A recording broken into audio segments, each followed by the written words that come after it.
Coach, apa perbedaan dan persamaan sepak bola dengan pemilu? Yang jelas ada pemenang di situ. Tim nasional itu harus dibangun dan menunjukkan keindonesiaannya. Kalau bersama dia satu tekad dengan nama merah putih itu pasti dahsyat.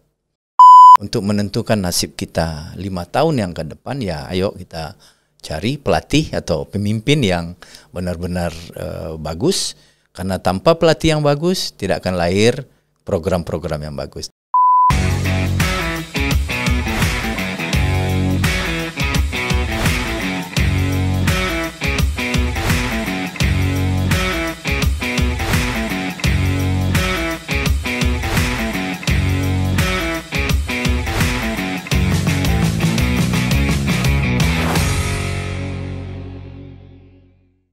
Halo teman pemilih, apa kabar semuanya? Terima kasih ya sudah bersama dengan podcast KPU RI hanya di kanal YouTube Komisi Pemilihan Umum Republik Indonesia.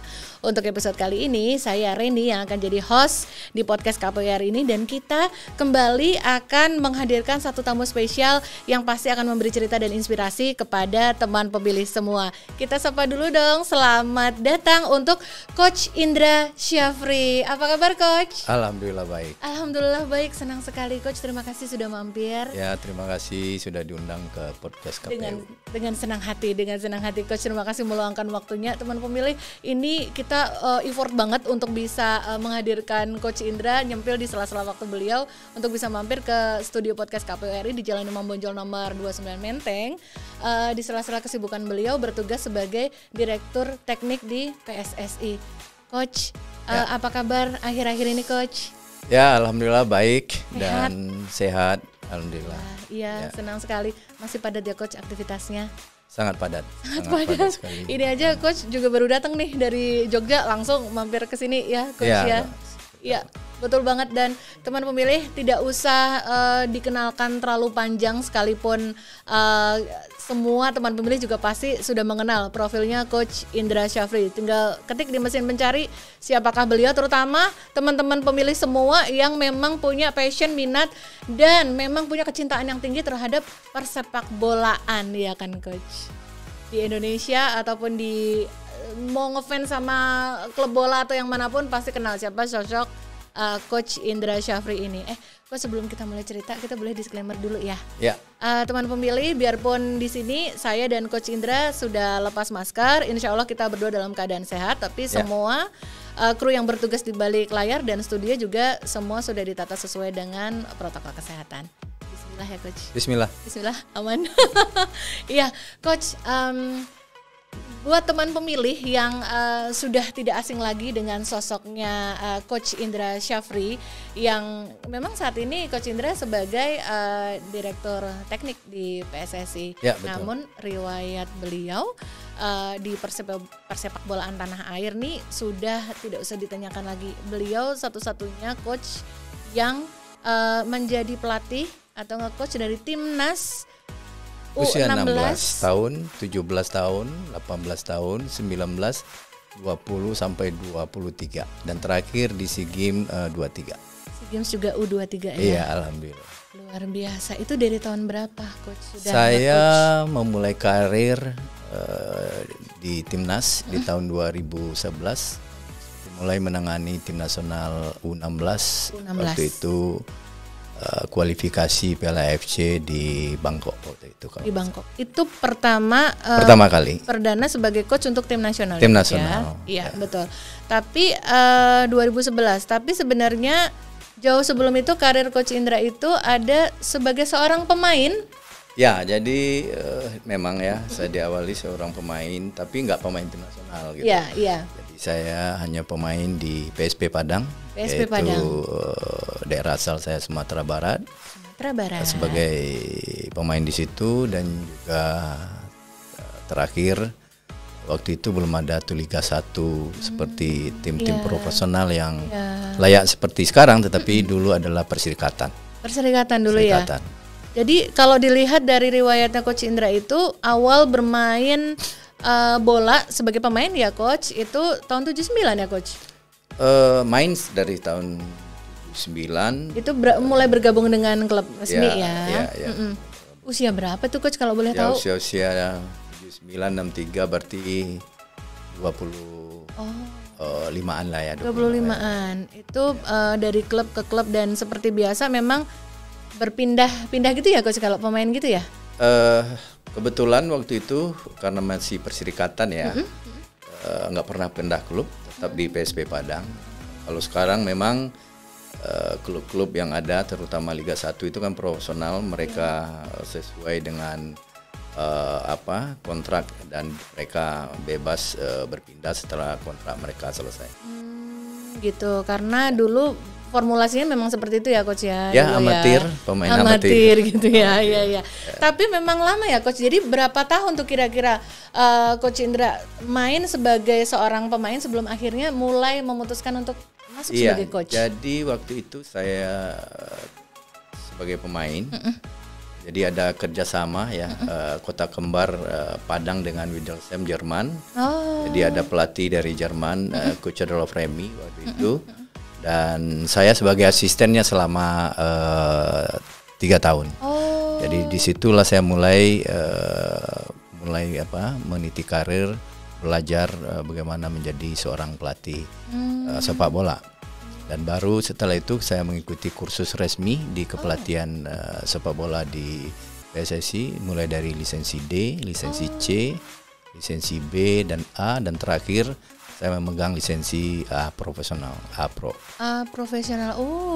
Ini pengetahuan baru nih coach. Teman pemilih udah tahu belum ternyata kalau untuk melatih lisensinya memang berjenjang dan memang resmi certified ya coach ya? Iya, certified. Itu tertinggi coach kalau A profesional? A Pro tertinggi. A Pro tertinggi ya? Iya, tertinggi. Itu bisa dibagi cerita nggak coach itu pemegang lisensi itu apakah maksudnya itu di Indonesia atau? Sertifikasi saya semuanya diambil di Indonesia, tapi AFC qualified. Oh gitu, jadi kayak boleh mengajar dimanapun sebenarnya gitu ya? Boleh, di Asia boleh, bahkan di dunia pun boleh kalau AFC Pro. Jadi itu ternyata kalau klub-klub bola mencari pelatih gitu memang ada yang sudah masuk di range sertifikasi APRO itu yang siapa-siapa aja gitu sudah ada gitu ya? Regulasi kita sekarang di Liga 1 kita semua harus APRO. Kira-kira ada sekitar berapa orang sih coach pelatih Indonesia yang sudah di Indonesia baru 21 orang. 21 orang. 21 orang. Itu tertinggi usia paling senior usianya di usia berapa beliau coach? Ada yang usia 65 atau 70-an lah yang gitu. Senior kalau nggak salah. Senior ya. Tapi teman pemilih bisa melihat kalau seorang pemain seorang coach mau di usia sudah sesenior apapun sepertinya terlihatnya fit-fit aja ya. Ya coach ya. Masih kelihatan fit karena kan juga stamina terjaga ya coach ya. Insya Allah amin ya. Oh ternyata 21-an orang ya di Indonesia. Baru 21. Baru 21. Tapi minatnya tinggi ya coach kalau orang-orang. Ya ini yang lagi kita upayakan untuk kemajuan sepak bola kita. Kita akan memperbanyak jumlah pelatih yang ada di Indonesia dan juga akan meningkatkan kualitas para pelatih. Karena dibandingkan kita dengan negara terdekat kita Jepang, itu pelatih di sana itu hampir 70.000. 70.000? Iya, pelatih yang bersertifikat. Nah, sementara kita itu hanya 7.000-an gitu. Ini yang kita genjot, yang kita yang kita lakukan. PSSI sekarang lebih menggalakkan memperbanyak para pelatih. Karena tanpa pelatih tidak akan lahir pemain-pemain yang bagus. Iya dong, tentu saja 7.000-an ya coach ya. Baru 7.000-an. Padahal kan pemain itu kan datang terus, ya kan coach ya, direkrut terus gitu ya. Jumlahnya bisa sampai sudah berapa ini coach kalau di tanah air sendiri? Kalau potensi sepak bola kita kan sangat banyak sekali. Gitu. Tapi bagaimana potensi itu terkelola dengan baik, termasuk pengelolaan dari sisi teknis itu para pelatihnya juga harus berkualitas gitu. Karena menurut saya lebih bagus dia tidak berlatih dengan pelatih yang tidak punya pengetahuan. Iya kan? Gitu, lebih bagus dia berlatih sendiri daripada pelatih yang tidak punya pengetahuan. Yang tidak bisa mendorong untuk bisa lebih keluar potensinya gitu ya coach ya. Betul. Ini menarik sekali. Kalau nanti sebenarnya kita akan punya banyak cerita lagi nih sama Coach Indra, terutama pengalaman ketika beliau memegang tim nasional dari U16 berurut sampai U23. Ya, keseruannya seperti apa teman pemilih jangan kemana-mana. Tetap di podcast KPU RI hanya di layar YouTube Komisi Pemilihan Umum Republik Indonesia. Jangan kemana-mana. Teman pemilih, terima kasih ya masih di podcast KPU RI hanya di kanal YouTube Komisi Pemilihan Umum Republik Indonesia. Masih bersama saya Reni dan tamu istimewa kita yaitu Coach Indra Syafri. Coach bicara soal rekam jejak dan langkah yang sudah ditempuh Coach Indra. Banyak banget nih teman pemilih penghargaan yang sudah diraih, diberikan, dianugerahkan kepada Coach Indra atas langkah-langkah dan juga sepak terjang yang dilakukannya selama mengabdi sebagai seorang pelatih dan terkhusus juga menjadi pelatih tim nasional ya, tim kebanggaan kita. Nah, Coach Indra ini salah satunya di tahun 2014 itu meraih penghargaan, bukan meraih ya, tapi dianugerahi penghargaan oleh Republika ya, Coach, sebagai seorang tokoh perubahan. Sepertinya tidak usah disangka lagi ini memang berpengaruh atau ini memang berangkat dari langkah beliau ketika itu masih melatih di tim nasional. Waktu itu di tim yang mana ya Coach ya? Iya, jadi saya juga sekarang tambah yakin kalau niat kita baik, bismillah kita baik, kerja keras, doa, Tuhan bilang kan pasti sukses. Iya. Dan itu terbukti. Terbukti ya Coach ya. Si sukses menurut kapasitas saya ya. Jadi alhamdulillah banyak penghargaan-penghargaan yang setelah saya sukses mengantarkan Indonesia juara waktu itu dan alhamdulillah sampai sekarang saya ada memberikan 2 sampai 5 trofi kalau nggak salah. Dimulai 2011 saya juara KFK di Hong Kong. 2012 juga juara mempertahankan event yang sama. 2013 juara AFF. U19 tahun U19. 2013 dan lanjut kita untuk pertama kali juga setelah sekian lama tidak lolos ke Piala Asia dan kita lolos. Dan setelah itu di tahun 2019 sebelumnya U19 yaitu kita masuk 8 besar Asia, tinggal satu langkah lagi kita bisa lolos Piala Dunia U20 waktu itu, tapi kita kalah dengan Jepang di GBK waktu itu. Dan setelah itu saya juara AFF U22, U23 dan terakhir saya membawa tim SEA Games Indonesia juara 2 di SEA Games. Juara 2 di SEA Games. Perak. 2019. Itu. Tapi sebenarnya yang saya sebutin tadi yang anugerah dari sebagai tokoh perubahan itu hanya satu aja, udah banyak banget nih. Yang lain nih teman pemilih bisa lihat nih di sini ada beberapa penghargaan nih yang udah pernah dianugerahkan kepada Coach Indra dalam mengawal dari sejak semua timnya ya Coach ya, tim U16. Saya mulai dari usia 16. Mungkin penghargaan itu karena cara saya membangun tim gitu. Nggak lazim, jadi saat itu kan ada dualisme kepengurusan PSSI. Jadi orang bilang organisasi yang baik adalah modal untuk bisa sukses, modal yang cukup adalah modal kita untuk bisa meraih kesuksesan. Tetapi saya terbalik waktu itu. Oh gitu Coach. Semuanya tidak ada supporting yang baik. Termasuk kompetisi waktu itu tidak berjalan sistemnya dengan baik. Makanya setelah saya gagal di penugasan pertama waktu itu ke Thailand di Bangkok, saya lakukan evaluasi, nggak taunya memang pemain-pemain yang disodorkan oleh PSSI waktu itu kualitasnya tidak mumpuni untuk bisa bersaing di Asia Tenggara malahan. Oh gitu. Walaupun waktu itu sulit, saya melakukan suatu perubahan, yaitu saya melakukan pemilihan pemain yang parameternya jelas, dan karena kita bicara kualitas, tentu pemain-pemain yang kita rekrut juga berkualitas. Tapi itu tadi sistem nggak ada, kompetisi nggak ada. Saya melakukan belusukan ke 34 provinsi yang ada di Indonesia. Oh sampai belusukan Coach? Ya, karena memang kan sistemnya kompetisi kan belum kayak sekarang, belum ada tuh kompetisi Suratin U13, 15, 17 kayak EPA 16, 18, 20 sekarang. Jadi karena minimnya kompetisi, ya saya harus mencari pemain-pemain jemput bola ke daerah-daerah. Berarti memang semestinya seorang coach itu atau sebuah tim itu dibentuk dari rekrutmen yang dari kompetisi. Dari kompetisi ya Coach. Iya, jadi coach, harusnya itu yang idealnya yang begitu. Yang ideal begitu. saat itu tidak banyak kompetisi. Ada, tapi misalnya di Jakarta, di kota-kota besar. Nah, menurut saya tim nasional itu harus dibangun dan menunjukkan keindonesiaannya. Tidak bisa hanya diisi oleh anak satu daerah gitu. Makanya dari pengalaman saya waktu itu, tahun 2011 itu saya disodorkan pemain oleh pengurus PSSI waktu itu 58 pemain itu hanya anak-anak DKI dan sekitarnya. Jadi tidak ada keadilan, tidak ada menunjukkan keindonesiaannya. Oleh sebab itu saya robah itu semua dan saya lakukan pemilihan pemain yang benar-benar kita memberikan kesempatan kepada anak-anak yang ada di seluruh Indonesia waktu itu. Gitu. Mungkin itu dasar penghargaan yang mungkin termasuk dari Republik Qatar yang dianugerahkan ke coach itu ya, karena berani melakukan perubahan dengan cara model yang nggak lazim. Yang nggak lazim.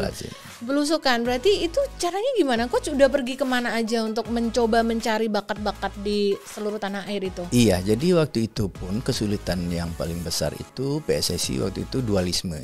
Jadi ada dua kepemimpinan PSSI. Di daerah pun mengikuti asprop-aspropnya juga dua.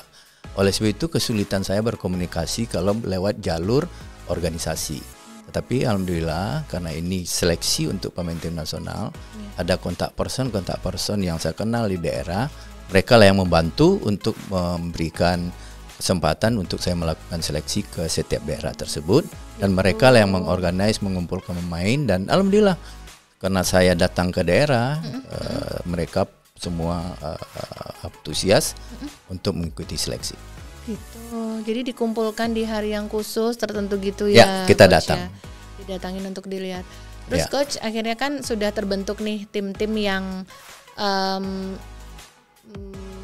maksudnya kayak udah memenuhi kriteria yang ini yang diharapkan sama Coach Indra. Minimal dari persebaran asalnya itu cukup terangkum tuh potensi-potensi itu. Terus sebenarnya kalau menurut Coach Indra itu untuk menjadi seorang atlet nasional, bergabung jadi di timnas gitu, kriteria apa sih yang harus ada pada atlet-atlet ini, Coach? Iya, kalau bicara sepak bola tentu ada 4 ya sebenarnya. Mungkin hampir semua pelatih pasti itu parameternya. Tentu karena ini sepak bola, skill sepak bolanya harus bagus. Skill sepak bola harus bagus. Kemampuan taktikal dan kecerdasan taktikalnya harus bagus. Taktikal. Ya, terus yang ketiga fisiknya juga harus bagus. Fisik harus bagus. Yang keempat yang nggak kalah pentingnya yaitu mental. Jadi mental para pemain. Gitu. Bicara mental kan bicara karakter para pemain. Ya kan. Gitu. Keempat ini kan bisa kita ada parameternya untuk mengukur itu. Jadi nggak bisa juga kita hanya lewat kasat mata dan lain sebagainya, dan harus kita ukur.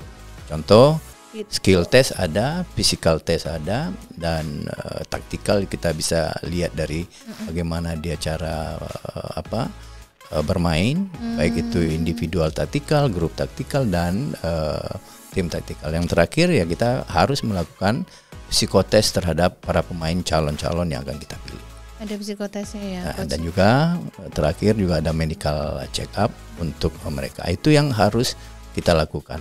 Jadi untuk memilih seorang pemain, kita harus banyak informasi tentang individu-individu pemain tersebut. Itu pekerjaan yang besar sekali ya, Coach. Betul. Ya. Dan detail sekali. Dan details ya. Karena Coach dan juga organisasi atau juga negara akan menginvestasikan kepada person-person yang dinilai kayaknya ini bakal mampu nih untuk bisa dididik gitu kan, harus jeli juga melihatnya. Ya itu yang saya maksud tadi. Jadi sebelum kita melakukan investasi terhadap seseorang, kita betul-betul tahu bahwa orang itu memang pemain sepak bola yang potensial.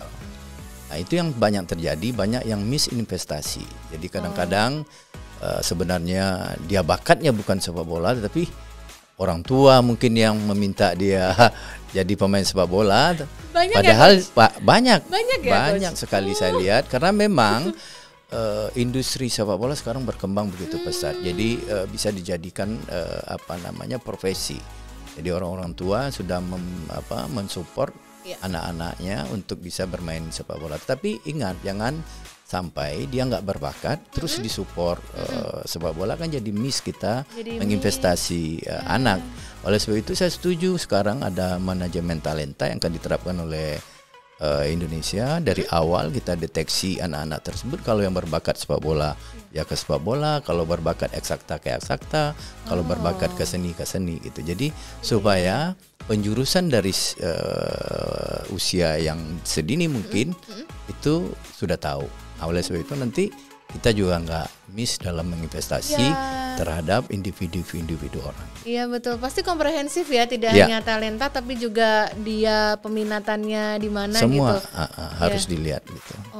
Coach, kepo dong kalau misalkan nih yang mau coba masuk jadi atlet tapi itu sebenarnya lebih ke dorongan orang tua gitu, apakah ada yang tetap berhasil terus atau pada tumbang? Iya, Coach? memang kita di sepak bola termasuk PSSI kan memang membuka seluas-luasnya untuk anak bisa bermain sepak bola. FIFA pun juga begitu. Tetapi nanti di akhirnya harus ada yang mana yang sekedar hobi, mana yang sekedar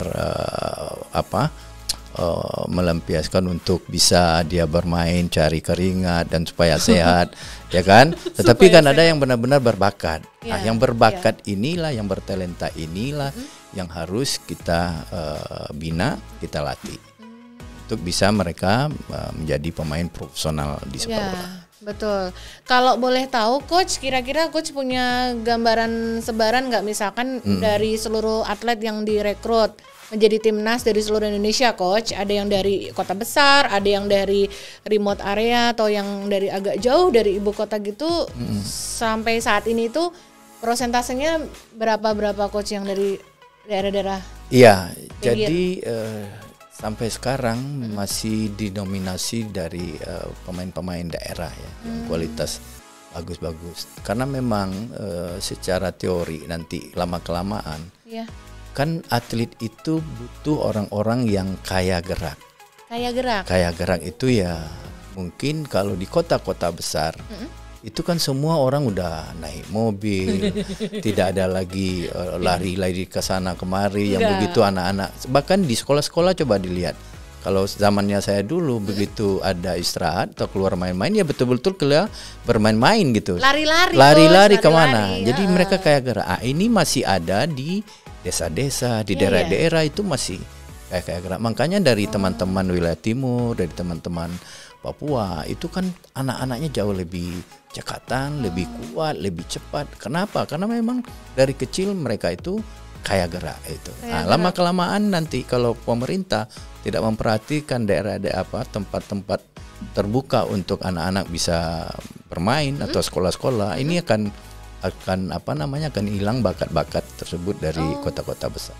Wah, sayang sekali. Ternyata memang kebijakan yang waktu itu tempat bermain terbuka di tengah-tengah kota itu memang salah satunya untuk itu ya, Coach ya. Komprehensif sekali ya berarti. Luar biasa. Oh, berarti memang banyak potensi-potensi yang memang mau tidak mau harus diakui yang dari daerah ini kayak fisiknya lebih kuat gitu kali ya, Coach ya. Iya, lebih kaya gerak terutama. Lebih kaya gerak. Gitu. Ya. Terus Coach, kalau misalkan seseorang menjadi bagian dari timnas ya, Coach, kan dari paling muda itu U16 ya? U16, jadi event resminya itu ada usia 16, itu dipersiapkan untuk Piala Dunia U17, setelah itu ada U19, persiapan untuk Piala Dunia U20. Coach, itu boleh tahu nggak itu sambung menyambung nggak sih? Maksudnya kalau seseorang yang akan masuk di U23 itu apakah dia alumni dari U19, apakah dia yang di U19 itu adalah alumni U16 gitu nggak sih, atau perpaduan? Jadi idealnya begitu. Jadi di piramida bola, piramida pembinaan sepak bola itu, terus yang paling bawah itu ya itu usia 6-12 tahun. Itu usia grassroots. Itu nggak ada Piala Dunianya itu. Setelah itu naik umurnya 13-15, youth formative fase. Itu usia yang akan mengikuti yang akan kita persiapkan untuk Piala Dunia U17. Setelah itu naik lagi umurnya 16-19, itu tim yang akan kita persiapkan untuk Piala Dunia U20. Dan terakhir baru di elite setelah youth final fase tadi lewat Tidian dan usia 6-19 tadi baru dia masuk ke elitnya yaitu di senior gitu. Di senior. Kalau ini pembinaan ini benar bagus tahapannya, baru kita nanti dapat pemain-pemain senior yang lebih berkualitas. Begitu. Jadi memang diharapkan berjenjang ya. Berjenjang dan pembinaannya juga harus benar-benar disentuh dengan kepelatihan yang baik, sport science dan lain sebagainya. Oke, begitu ya. Menarik sekali ya teman pemilih ya. Ini sebuah cerita baru nih yang memang pertama juga di obrolan tentang kepemiluan tetap kita bisa mendapatkan cerita nih tentang kisah persepak bolaan di tanah air dan seru banget. Tentu masih bersama dengan Coach Indra Syafri. Coach, nanti kita akan cerita lebih banyak lagi terutama tentang bagaimana serunya Coach menghadapi atlet-atlet yang dilatih sama Coach Indra ya. Teman pemilih dan juga Coach Indra jangan kemana-mana ya. Tetap di kanal YouTube Komisi Pemilihan Umum Republik Indonesia. Tetap di sini. Teman pemilih, terima kasih loh masih bersama kami di podcast KPU RI. Episode kali ini spesial banget karena kita kedatangan tamu Coach Indra Syafri yang saat ini adalah Direktur Teknik untuk PSSI. Coach Indra, kembali bicara soal melatih timnas ya. Sebenarnya saat ini tuh profesi sebagai seorang pesepak bola itu sangat menggiurkan nggak sih, Coach? Berkarir di sepak bola ada dua hal yang kita dapat. Satu, bisa memberikan kebanggaan, kebahagiaan ke banyak orang kalau kita sukses, kalau kita bisa memberikan yang terbaik. Yang kedua, menurut saya di sepak bola, apalagi industri sepak bola yang mulai berkembang baik ini, dan saya merasakan kita bisa hidup dari sepak bola. Artinya seorang sport star di sepak bola itu memang bisa sejahtera ya, Coach, kalau ya apalagi dia star ya. Kalau dia ya? Star pasti banyak sumber-sumber pendapatan dan penghargaan dari masyarakat yang akan dia dapat. Jadi ya inti samalah dengan profesi lain gitu. Saya pikir profesi orang yang di sepak bola dengan profesi-profesi di lain profesi saya pikir sama ya. Sama. Dan kalau dari orang-orang person-person yang pernah dilatih sama Coach itu, Coach pasti bisa melihat sebagian besar tuh motivasinya tuh sebenarnya apa? Memang karena emang dicinta sama sepak bola atau dia memang apa, Coach? Memang rata-rata apa, Coach? Ya, tadi kan ada kriteria pemilihan ya. Jadi memang mereka-mereka yang saya pilih itu pada umumnya memenuhi 4 kriteria itu. Tetapi saya setelah melatih anak-anak milenial dari usia 16 sampai usia 23 tersebut, pada umumnya setelah saya membina mereka dan berdiskusi bicara dengan mereka itu pada umumnya mereka punya target, yaitu bagaimana dia bisa mengangkat harkat dan martabat keluarganya mereka gitu. Oh gitu. Ya. Jadi pada umumnya ya kita di Indonesia ya ini mohon maaf ya, pesepak bola itu kan banyak dari keluarga yang menengah ke bawah ya. Gitu, Coach. Termasuk saya juga bukan orang kaya, saya dari desa, keluarga saya sangat sederhana sekali gitu. Jadi ada keinginan untuk bisa mengangkat itu. Gitu.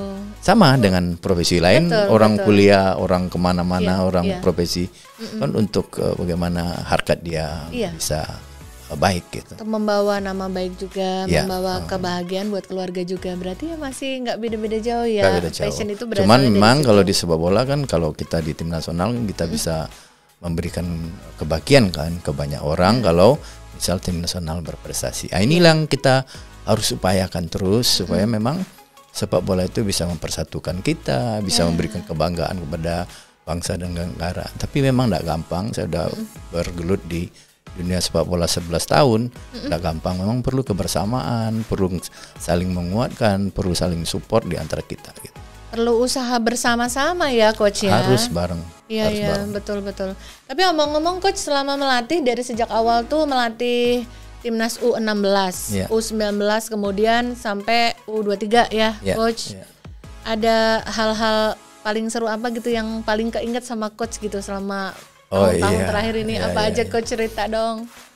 Waktu itu persiapan ke Piala Asia kalau nggak salah kita. Berapa, Coach? U19. Okay. U19 itu kita TC di Batu Malang. Jadi di Batu Malang itu pas mau lebaran. Jadi karena kita nggak bisa lebaran ke kampung masing-masing. Sedih. Karena pemain-pemain tersebut 1 bulan setelah lebaran karena harus berangkat waktu itu. Dan saya bikin aturan boleh mendatangkan orang tua. Oke. Yang kedua, bagi yang punya pacar silakan datangkan pacarnya. Cuman ada satu pemain yang dia tidak suka aturan itu. Oh. Setelah saya tanya, karena dia punya 2 pacar katanya. Ini benar terjadi, Ya. Serius. Kita nggak boleh spill nama ya. Nggak boleh. Tapi boleh. itu bagi saya itu pengalaman kan. Jadi aturan yang membuat orang jujur gitu. Kayaknya semua yang dilatih coach nggak mungkin berani nggak jujur dong iya, ya, sama coach ya. Saya paling penting jujur gitu. Paling penting jujur. Iya. Saya selalu bilang di awal-awal pertemuan saya dengan pemain, Bismillah harus bagus, niat harus bagus. Agama lain kan juga punya niat gitu. Setelah itu kerja kita keras dan cerdas dan selalu berdoa dan pasti sukses. Itu yang selalu saya pegang sampai sekarang. Betul. Tantangan banyak itu. Sampai sekarang pun tantangan saya banyak. Tapi itu saya minta mendekatkan diri kepada Allah Subhanahu Wa Taala dan saya harus. Yang paling penting kita selalu belajar dengan masalah-masalah yang ada gitu dan apa solusinya. Dan saya pikir saya tidak perlu banyak bicara. 11 tahun saya berkiprah di sepak bola, saya nggak perlu. Ya kalau sekarang saya bilang saya nggak perlu nama lah, saya nggak perlu top lah. Yang penting saya bisa berbuat yang terbaik untuk sepak bola negara saya. Iya. Tapi juga tidak bisa bohong, hasil yang sudah dicapai, penghargaan yang sudah dianugerahkan pun sebagai tanda bahwa memang usaha yang sungguh-sungguh memang pasti mencetak hasil yang terbaik seperti yang diharapkan. Mungkin semua orang begitu. Betul. Ya, mungkin semua profesi. Kalau niat baik, kerja keras, cerdas, mau selalu belajar dan doa pasti suksesnya. Kalau yang nggak sukses pasti nggak ngikutin itu. Pasti ada yang kurang. Niatnya mungkin salah, kerjanya mungkin kurang, mungkin kurang dikit gitu, dikit lagi gitu kali ya coach ya, betul. Nah coach, berarti ternyata ya teman pemilih, seorang coach itu mau nggak mau memang tidak hanya secara fisik mengawal terus, tapi juga memantau terus, tapi juga secara psikologis dan personal juga dari hati memang harus dekat ya coach. Sangat. Iya. Itu yang paling penting karena ini kan olahraga tim. Iya. Harus satu hati. Iya, satu hati. Makanya proses dalam pembentukan tim butuh waktu yang lama. Saya juga bangun tim dulu nggak sebentar kok. 3 tahun baru bisa juara. Lama ya. Maksudnya tuh diperlukan usaha yang terus menerus bareng-bareng gitu kan ya. Apalagi anak-anak muda yang masih labil, gitu ya. Fluktuasi kadang-kadang bagus, kadang mood, kadang enggak, ya kan. Ini anak-anak muda semua kan. Apalagi kita juga beragam kan, beragam agama, beragam kultur, beragam budaya, bahasa, asal, semua kan kita satuin gitu. Coach harus menyatukan jadi satu dan harus membuat menjadi sama-sama satu hati. Tapi itu yang bikin dahsyat. Keberagaman itu kalau bersama dia satu tekad dengan nama merah putih itu pasti dahsyat. Saya yakin itu pasti dahsyat. Coach ya. Itu bicara soal menanamkan rasa kecintaan dan satu merah putih, coach. Kalau seorang tim nasional itu kalau orang pasti taunya tentunya memang pasti ditanamkan juga bahwa pekerjaan ini, tugas ini, karya atau profesi ini tuh tidak hanya semata-mata karena kamu suka sepak bola, tapi memang menjadi satu dalam timnas itu memang harus ada rasa ini berbuat untuk bangsa gitu. Iya harus dong. Sebenarnya awalnya kan dari untuk keluarga, yang kedua untuk orang banyak ya orang bangsa, ya kan. Betul. Mungkin levelnya nggak bisa bangsa ya daerah. Jadi saya pikir harus gitu, jangan hanya untuk kepentingan pribadi gitu.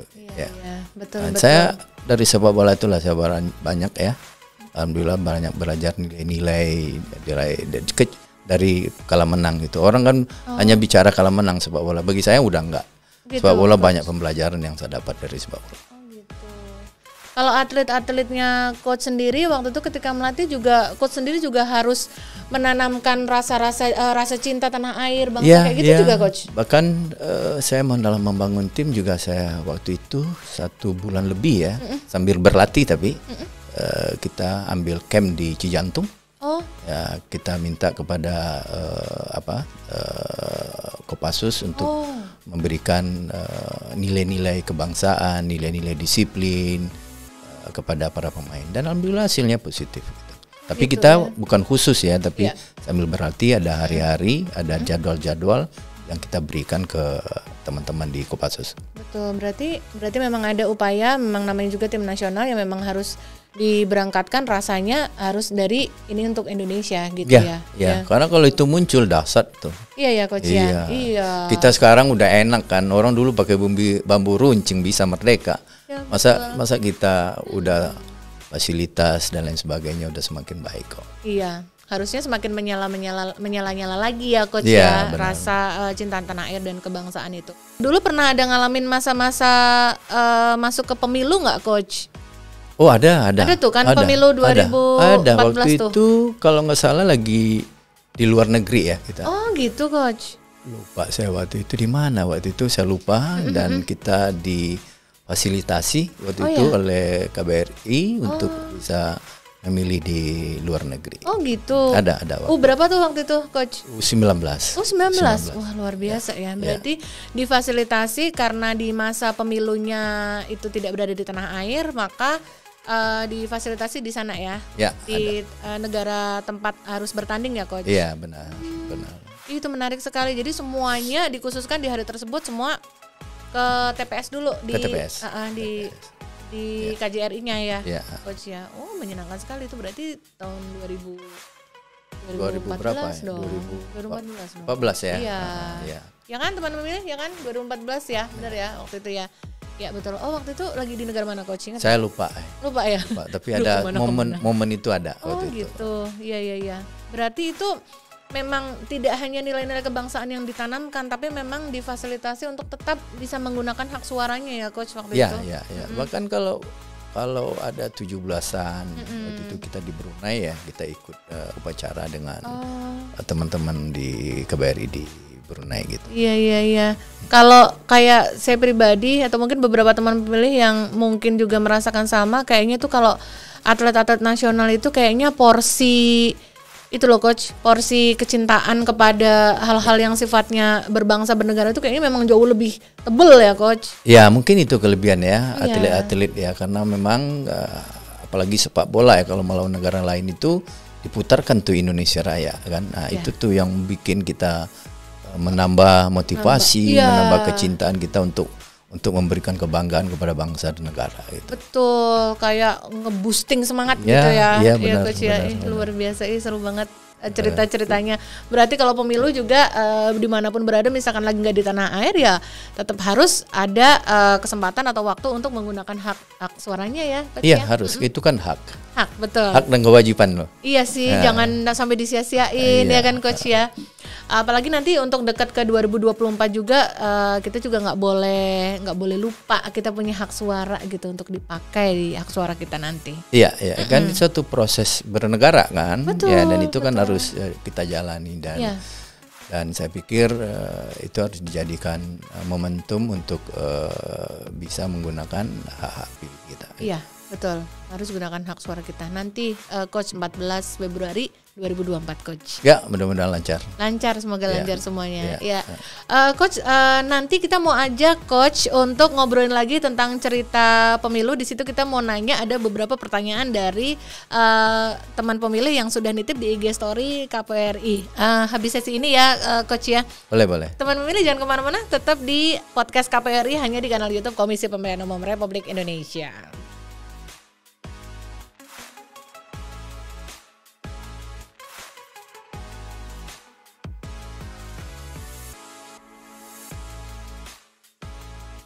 Teman pemilih, siapa yang belum subscribe di kanal YouTube Komisi Pemilihan Umum Republik Indonesia? Buat yang belum, segera subscribe ya, karena subscribe itu gratis dan pasti akan mendukung terus Komisi Pemilihan Umum Republik Indonesia memberikan update informasi kepemiluan. Buat yang udah subscribe, makasih ya. Kasih like dan komen ya, biar kita terus maju terus dan semangat terus kasih konten-konten untuk teman pemilih semua. Nah, teman pemilih, kita masih di episode bersama Coach Indra Syafri. Dan saat ini kita masuk di segmen yang seru untuk lebih bercerita lagi, yaitu di NKCTP. Nanti kita cerita tentang pemilu. Nah, Coach, boleh nggak Coach sebelum kita mulai sesi ini, yang ini kayaknya kita mau kasih pertanyaan untuk Coach Indra dari teman pemilih yang sudah nitip pertanyaan nih di media sosial KPRI. Tapi sebelum kita mulai ke pertanyaan, Coach boleh bagi cerita nggak Coach dari Coach Indra pribadi itu, apa sih Coach hal yang paling membanggakan menjadi bagian dari persepak bolaan tanah air? Baik itu ketika Coach Indra itu mengawali sebagai seorang pemain, kemudian terlibat sebagai pelatih timnas dari U16, 19 sampai 23 dan meraih berbagai prestasi, dan kemudian saat ini tetap berkarya sebagai direktur teknis di PSSI. Apa yang paling membanggakan Coach? Satu aja yang paling membanggakan di samping memberikan prestasi, saya tetap istiqomah dengan karir saya. Dan saya selalu ditunjukkan oleh Allah bagaimana cara memperbaiki sepak bola Indonesia sesuai dengan kapasitas saya punya. Itu yang saya membanggakan sekali. Terus yang kedua, di samping prestasi untuk orang banyak, saya juga bisa memberikan kebahagiaan kepada keluarga kecil saya. Itu yang membanggakan saya. Ya ampun, seru sekali. Jadi semua hal kita sebagai orang Timur, orang Indonesia, segala hal itu berangkat dan kembali dari kepada keluarga ya Coach ya. Oh ya Allah, senang banget. Mudah-mudahan hal ini juga bisa menginspirasi semangat teman pemilih semua di luar sana yang siapa tahu juga berada di jalur atau karya yang sama dengan Coach Indra. Mungkin yang masih muda-muda suatu saat pengen jadi coach juga ya kan, Coach. Mereka bisa mulai merintis jalan mulai dari semangat seperti yang diyakini oleh Coach Indra. Nah sekarang Coach kita mau tanya nih beberapa hal yang dititip itu tadi pertanyaan dari kita. Sekarang kita mau kasih titipan pertanyaan dari teman pemilih nih. Ada beberapa pertanyaan ya Coach yang udah masuk ya. Saya mau bacain. Nah ini dulu dari Kak Deni 23 Saputra ya. Jika harus melatih klub, Coach Indra pilih melatih Persib atau Persija? Waduh, itu sulit banget tuh. Sulit ya Coach? Sulit banget. Jadi saya milih Indonesia, berarti dua-duanya saya pilih. Bisa aja jawabnya Coach Indra. Ya. Oke.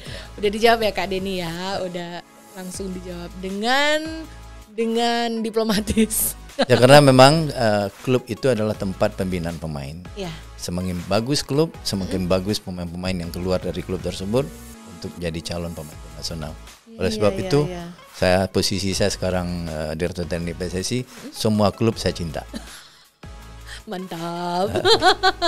Oke Coach, thank you. Pertanyaan pertama. Sekarang kita ke pertanyaan kedua, yaitu dari Kak Andi _du_Fresne.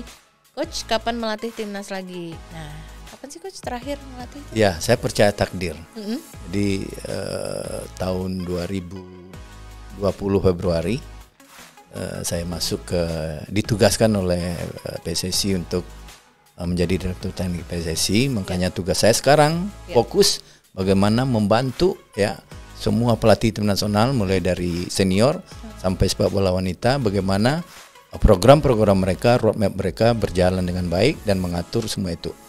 Dan di samping itu, di samping tim nasional saya juga mempunyai beberapa tanggung jawab, yaitu kepelatihan, pengembangan kepelatihan, pengembangan sepak bola usia muda, youth development, grassroots, dan sepak bola wanita, dan juga pengembangan secara teknis di Asprov. Jadi kapan mau melatih tim nasional? Setelah takdirnya ke tim nasional. Sekarang tanggung jawab saya adalah bagaimana amanah ini saya jalankan sebaik-baiknya. Betul, itu dia. Meyakini apa yang sedang dihadapi sekarang dan dilakukan sebaik-baiknya Coach. Ya, betul. Iya, tuh udah terjawab ya Kak Andi ya. Ketika takdir mempertemukan Coach Indra lagi untuk melatih. Tuh udah terjawab.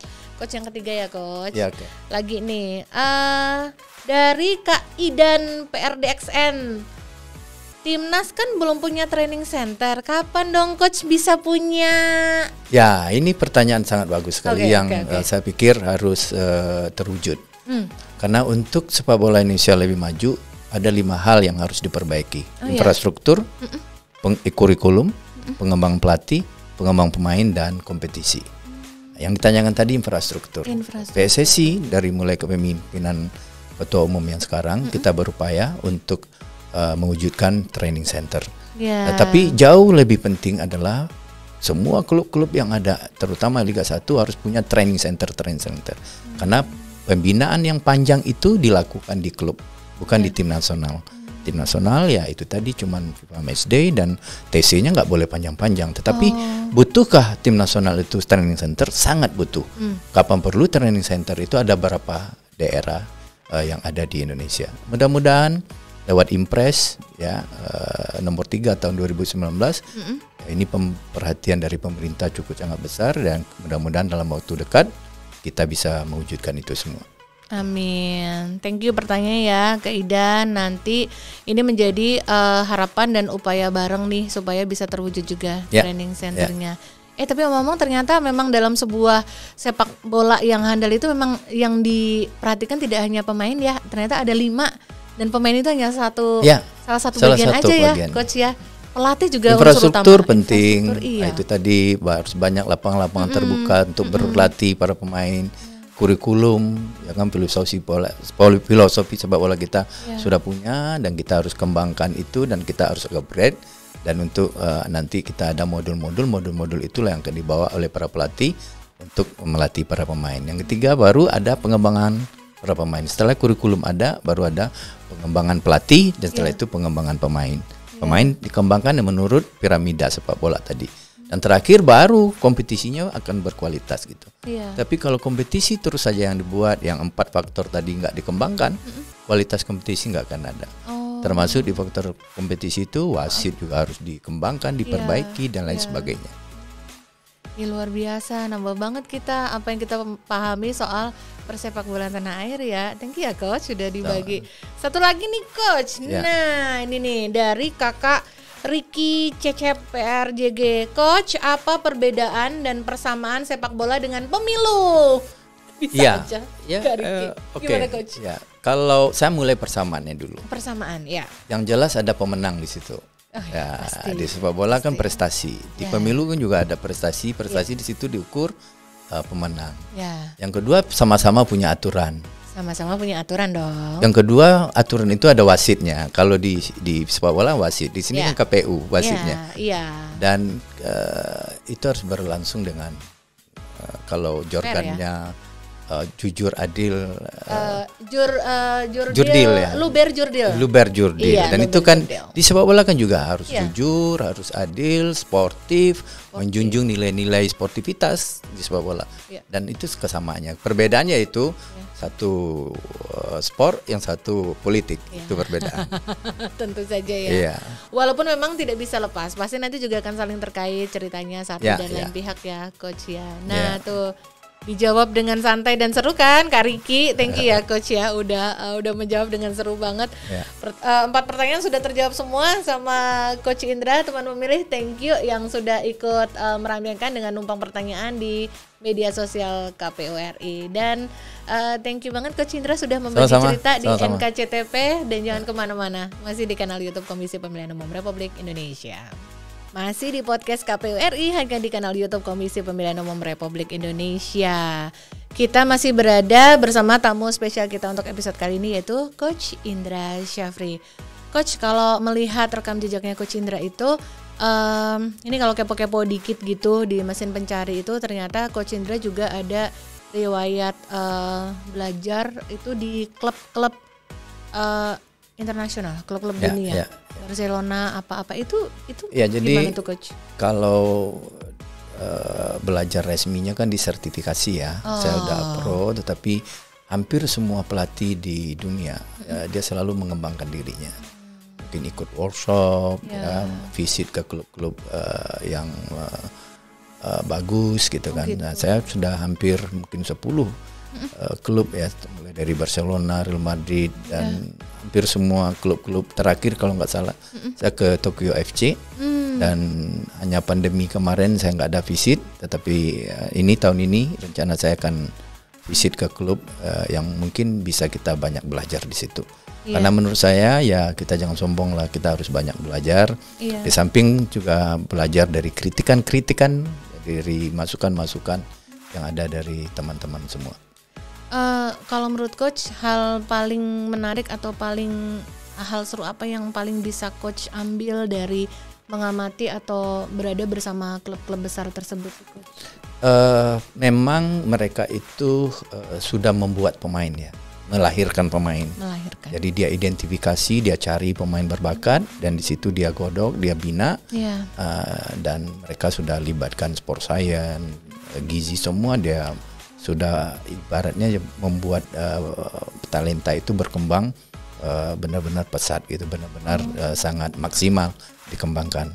Nah, ini yang harus kita mulai, dan alhamdulillah pemerintah lewat Kemenpora, DBON ya, Desain Besar Olahraga Nasional juga akan memulai itu untuk mulai mencari para pemain-pemain dan membina mereka dengan melibatkan ilmu-ilmu lain dari di luar sepak bola. Itu luar biasa ya hal yang bisa ditarik dari klub-klub besar tersebut ya, Coach ya. Dan ini kita juga menjadi harapan kita bersama supaya sepak bola Indonesia juga semakin kuat. Ya, harus ya, dong. Coach. Harus. Kita masa harus 270 juta ya kan kita nggak bisa berkembang sepak bolanya. Harus bisa berkembang semakin penting bagus. Kita harus bersatu, saling menguatkan dan support gitu. Support selalu pasti. Nah, Coach, dari sekian banyak cerita seru dan inspiratif yang udah dibagiin Coach hari ini, boleh dong Coach sampaikan pesan kepada teman pemilih, mungkin kepada teman pemilih yang bisa saja mungkin sedang memilih atau sedang menjalani pilihannya mungkin di bidang olahraga juga ataupun bidang apapun, pasti ada nasihat berharga yang bisa Coach kasih. Kalau diibaratkan pemilu itu World Cup, ini kan kalau World Cup kan 4 tahun sekali, ini pemilu kita 5 tahun sekali. Kita kan sudah tahu nih 5 tahun ini apa yang sudah kita lakukan, apa yang sudah ada kemajuan dan lain sebagainya ya. Untuk itu, untuk menentukan nasib kita 5 tahun yang ke depan, ya ayo kita cari pelatih atau pemimpin yang benar-benar bagus, karena tanpa pelatih yang bagus tidak akan lahir program-program yang bagus. Tanpa pimpinan yang bagus tidak akan lahir program-program yang bagus. Oleh sebab itu, pergunakan hak pilih, dan juga itu adalah kewajiban bagi warga negara yang baik. Luar biasa, ini Coach Indra bisa banget nyangkutin sama pemilu. Teman pemilih tidak hanya menjalani pilihan yang dijalani oleh teman pemilih saat ini, apapun karya, karir atau cita-cita apa yang sedang dituju teman pemilih, tapi juga jangan lupa itu panduannya harus ada coachnya atau harus ada pemimpinnya ya Coach ya. Ya, tentu saja. Berarti teman pemilih semuanya juga mesti ingat banget ya, semuanya disampaikan sama Coach Indra, tidak hanya ilmu-ilmu tadi yang udah dibagiin, cerita yang udah dibagiin, tapi juga pesan yang tadi disampaikan Coach Indra, gunakan hak suaranya. Ya, Coach, betul. Iya, betul. Terima kasih banyak Coach Indra. Sama-sama. Sudah berkenan datang dan membagikan banyak cerita seru di podcast KPU RI. Ya, mudah-mudahan manfaat. Iya, pasti manfaat gitu ya teman milih, pasti manfaat. Coach Indra, terima kasih. Sukses dan sehat selalu untuk Coach Indra. Amin. Sukses untuk Indonesia. Amin. Sukses untuk Indonesia. Terima kasih banyak Coach, teman memilih. Terima kasih banyak udah bersama podcast KPU RI untuk episode kali ini. Nantikan terus episode berikutnya yang pasti juga akan terus menghadirkan informasi dan juga tokoh-tokoh yang seru untuk bisa kita belajar bareng di podcast KPU ini. Podcast KPU RI terdepan bicara kepemiluan. Sampai ketemu lagi.